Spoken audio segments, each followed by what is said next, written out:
Hey, what's up, guys? Riff here. So it looks like a new meme format has dropped today, and for very good reason. So today we're going to be talking about the American actress Syndey Sweeney, who has been under fire for months and months due to a jeans commercial she made that many people were attempting to claim was a nod at white supremacy. And in a recent interview with GQ, this Karen, this reporter, twisted herself into a pretzel for nearly a third of the interview, trying to trap Syndey Sweeney in some sort of a statement that she could use to cancel her in the headline. And guess what? It backfired. It didn't work. And Syndey Sweeney stepped up and basically said no to this whole charade. Now, for those who don't know, this is an American actress. She is very, very popular right now. She is someone who's known for her good looks, but personally speaking, I think she's also a very fine actress as well. So in case you don't know the background of this controversy, a few months ago, Syndey Sweeney came out with this American Eagle jeans ad campaign, which, by the way, skyrocketed the stocks of the company overnight. It was that effective. But of course, the slogan of the whole campaign was Syndey Sweeney has great jeans, which is of course a play on words, not just the jeans she's wearing, but good jeans as she's attractive. That was the sort of pun they were going for. Totally fine, right? Not right. People were going viral claiming this was an act of white supremacy. You had posts like this saying the American Eagles ad wasn't just a commercial, it was a love letter to white nationalism and eugenic fantasies, and Syndey Sweeney knew it. Congratulations if that shocks you and you are confused right now. You're a normal person. These people are trying so hard to be victims and to cancel people. They will literally come up with insane scenarios like this from a jean commercial. Now, recently, Syndey Sweeney sat down for an interview with GQ magazine, and I'm already shaking my head the second I discover that because GQ is the same one that recently interviewed Hassan Piker. You know, the one where they had a whole photo shoot where he was naked in a bathtub with his legs spread open. Like, yeah, that GQ that was glazing up a guy like Hassan Piker. Yeah, so the interview was an absolute disaster, but there is a certain clip going viral right now. So I'm going to sit here on the screen with you. Normally I play these things separate, but I have a feeling GQ is going to try to do some copyright shenanigans. So I'm going to be your tour guide today. I'm going to be on the screen with you as we watch these clips. So this is the one that's going viral right now. The criticism of the content, which was basically that maybe specifically in this political climate, like white people shouldn't joke about genetic superiority. Like that was kind of like the criticism, broadly speaking. And since you are talking about this, I just wanted to give you an opportunity to talk about that specifically. I think that when I have an issue that I want to speak about, people will hear. The criticism. Unfathomably based.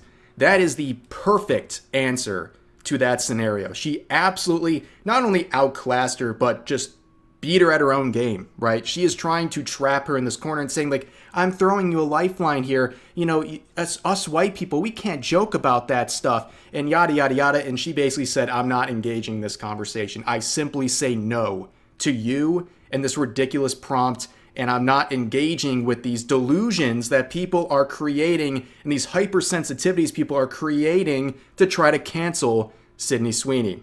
Now, the quotes are hilarious. You can see, funny new meme format just dropped. This is the best thing that could have came out of this situation. Congratulations, you played yourself. And then down here, we have another side-by-side. This face says it all. You bring in one of the biggest Hollywood actors right now, and you try, and by the way, I'll give you the full context. It's a lot more than that clip we just watched. And you try to catch her in a situation where you can make some gross headline about her to get clicks. Yeah, nice try, dude. 4 million views on the main vid. Template is about to go extremely viral. Good. Very good. Same exact energy. You can just refuse to participate in the rituals publicly, and nothing bad will happen. Very, very important. This dumb host with her smug, condescending facial expression and uptalk. It is an insufferable interview. I watched the whole 19 minutes. It's the most awkward thing you'll ever watch. And I will only subject you to a few minutes. Don't worry. But let's continue on. In quotes, I'm white. The industry I work for hates whites, and I hate myself. I see you're white. Can you take a moment to talk about why being white is so bad? No. You can simply say no. I can't get over this response. If an entire team of researchers sat down for a year, I think they would struggle to engineer a more optimal sentence. And yeah, it just goes on and on. You get the point, right? But that's not all. This interview was around 19 minutes long. That was only a 30-second clip. And trust me when I say, that was not the first, not the second, not the third, but the fourth time in the interview she had brought up the subject of the American Eagle ad. So yes, I understand why she was starting to get a bit frustrated. You can see it on her face. She's starting to be like, drop it. You know, you can see she's like, oh, here we go again.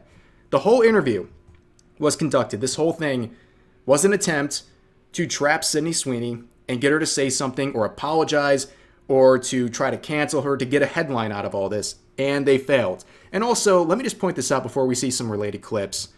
GQ, over 8 million subs, 31K views in 2 days. How do these platforms not go bankrupt? I don't get it. I know this is not their only revenue source, but look at the relevancy. You have one of the biggest actresses in the world in an interview, and it's controversial, and you can only get 31K views, and I would imagine most of it's from the last 24 hours where people are discovering this absolute debacle. But let's get into the actual interview itself. There's a lot going on here, and this is an unfortunate freeze frame. This was not intentional, but in the beginning, this was the first mention of the American Eagle ad. And look at the context she brings it up in. She is trying to downplay something very, very good with an attempt at cancel culture. And then I did read that your American Eagle collection benefited a domestic violence charity. Is that, did I have all that right? Yes. Okay. We spent a lot of time this year working around that issue, and I just wondered if it meant something to you. It does. I will always speak out about something that is important to me. And so remember that quote about her speaking about things that are important to her. And notice how this interviewer, this journalist, she takes something really good. The fact that the American Eagle ad raised money that benefited a domestic violence charity. Isn't that a great thing? But instead of celebrating that, she kind of lumps it in with controversy. Like, it's with that ad you just won't talk about. And she says, you've spent a lot of time working around the issue. What's the issue? We're talking about a charity effort here. And really, there's no issue. The only issue is people manufacturing issues to try to get attention. And again, remember that quote that she speaks about something if it's important to her. So let's jump forward, because the next literally like 6 minutes of that interview is just this reporter over and over again talking about her relationships or lack thereof. She brings up, for no reason, there's literally no reason, that Syndey Sweeney went through a breakup. She broke off her engagement this year with some guy, I'm not sure who, but she talks about that, just kind of like bringing that up, because I guess the scars haven't healed from that yet. And then she talks about like, you're single now, aren't you? You're single? You're single. Oh, Syndey Sweeney, are you single? And it's just kind of like, it seems like she's rubbing it all in her face. But fast forwarding to what's relevant to what we're talking about, around the 11:30 mark is where it begins. And for the next roughly 4 minutes, she will be pressing Syndey Sweeney to say something that'll make her look bad about the whole controversy with the American Eagle ad. We're sort of talking around this American Eagle ad right now, and maybe we should just talk about it. So, were you surprised by the reaction? I did a jean ad. I mean, the reaction definitely was a surprise, but it was, I love jeans. You just watched her woke mind shatter at the fact that her little gotcha, the fact that she was saying, oh, we're working around this American Eagle ad right now. Well, you're the one who keeps bringing it up unprompted. And Syndey Sweeney responds simply with, it was a jean ad. I love jeans. Guilty. I love jeans. Wow. Such a bold statement in the year 2025. But yeah, this is just the beginning. Don't worry, this is just the beginning. All I wear are jeans. I'm literally in jeans and a t-shirt like every day of my life. Jeans are uncontroversial. Jeans are awesome. Yeah, I like your jeans. You look great in your jeans. I think I know how you're going to answer this, but I'm going to ask anyway. I mean, the president tweeted about the jeans ad, or Truth Socialed about the jeans ad, and that just seems to me like a very crazy moment for anyone. So you know what she's doing, right? You know, it's not subtle at all.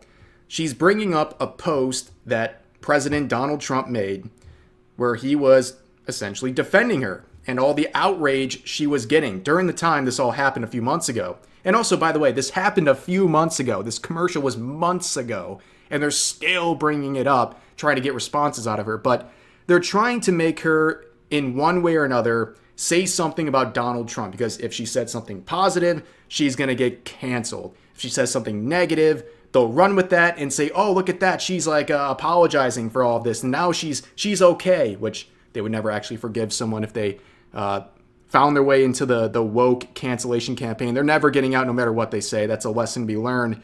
But yeah, it's obvious what they're doing, but let's continue. And I wondered what that was like. It was surreal. It was surreal. Mm-hmm. And it would be totally human. I would probably feel like thankful that somebody had my back in public. Personally, I would be very thankful if the interviewer who is pulling me out of my very busy schedule would have my back. It would not spend copious amounts of time in the interview trying to cancel me, to make me look bad, and to cause people to hate me even more for an unreasonable subject matter. Yeah, I would love, I'm sure she would love, if you had her back as a journalist right now and didn't have your own bias in your agenda pushing the entire conversation. You know, and conveniently, some very powerful people had my back in public. And I wondered if you felt that way. Come on, say something about the orange man. I don't think that... It's not that that feeling I didn't have that feeling, but I wasn't thinking of it like that, or like of any of it.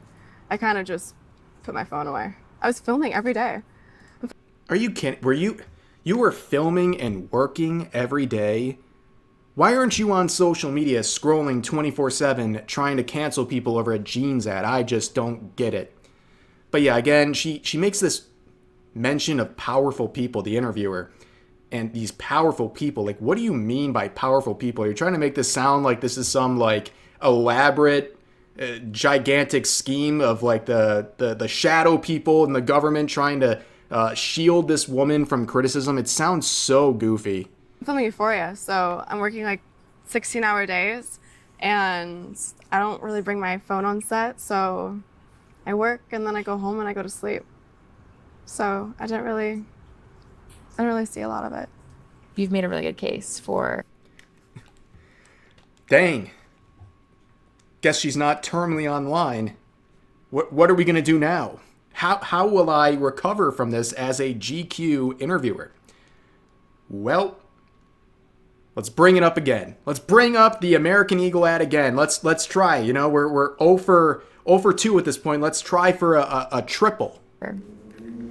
Keeping your thoughts and your life separate from that work. But the risk is that, you know, there's a chance that somebody will get some idea about what you think about certain issues and feel like, I don't want to see Christy because of that. Like, do you worry about that? So she's referring to Christy. This is a new movie that Syndey Sweeney is in that's coming out soon. And did you hear the kind of backhanded nature at the beginning of this portion of the interview where she's like, oh, so you make a good case of keeping your thoughts away from your career, basically saying you're making good case to basically shut up, because if you say something, it's going to be dumb and you're going to get canceled. Yeah, once again, just backhanded. That's all there really is to it. But she's basically saying, because of these insane thoughts people are having about the Gene ad from months ago, Are you worried people are not going to watch your movie now? And here's Syndey Sweeney's answer. No. Nope.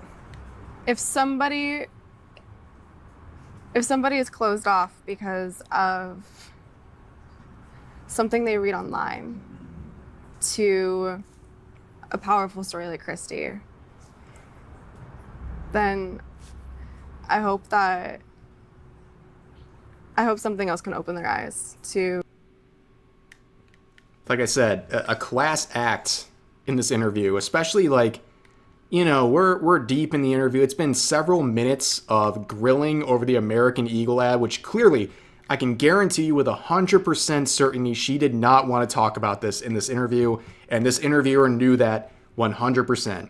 And she's pushing her buttons and she's keeping her cool, which I don't know how at this point. Being open to art and being open to learning. And I'm not going to be affected by that. Yeah. You've come here like really willing to talk about this whole discourse that doesn't have that much to do with you, and I'm grateful for that. Did she? Did she really want to come here for that discourse? I have a strong feeling that is an emphatic no. Is there something that you want to say about the ad itself? The Syndey Sweeney has great genes. Do you have... The ad spoke for itself. You think the ad spoke for itself? Okay. Yeah. And the criticism of the content, which was basically that maybe specifically in this political climate, like white people shouldn't joke about genetic superiority. That look on her face. She is tired, man. This is obviously the clip we watched at the beginning of the video, but this is the additional context, okay? This wasn't the first question of the interview. This was, let's see, nearly 15 minutes into the interview. And that's just what we're seeing. That's just what they cut for us to watch. So at least 15 minutes have gone by where she has now not once, not twice, not 3 times, but now 4 times brought up this ad from several months ago. Like that was kind of like the criticism, broadly speaking. And since you are talking about this, I just wanted to give you an opportunity to talk about that specifically. I think that when I have an issue that I want to speak about, people will hear. We should talk about Cassie. She gets absolutely obliterated. And I think she realized this has gone upside down on me as an interviewer. And now she immediately does a 180 to a different subject, talking about Euphoria, which of course Syndey Sweeney was on, and she played the role of Cassie.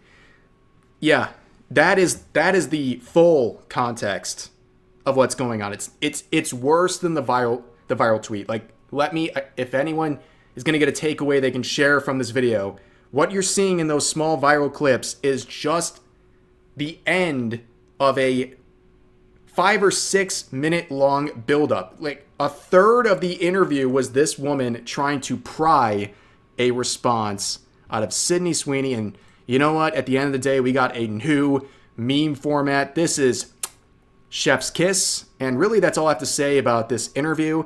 But I want to point something else out today. Earlier today, I was on the Side Scrollers podcast for the second time now. Me and my wife, Darling Straub, we returned alongside Kirsha, who many of you know, and we talked about a whole lot of things. It was we were there for like 2 hours. It was a great time as usual. We talked about a lot of gaming news and some movies coming out, and we also talked about some very controversial topics like putting ranch on spaghetti and thought audits and some other things that got the whole crew mad at me. But you're gonna have to check out the full podcast episode for yourself if you want to see what that is. But anyways, I'll put a link to that in the description if you want to check it out. I highly recommend it. Always enjoy being on there, and we'll be back on there soon. Don't worry about that. But anyways, that's going to do it for this video. As always, feel free to share your thoughts about today's topics in the comment section down below. Hope you guys enjoyed the video, and I'll see you next time.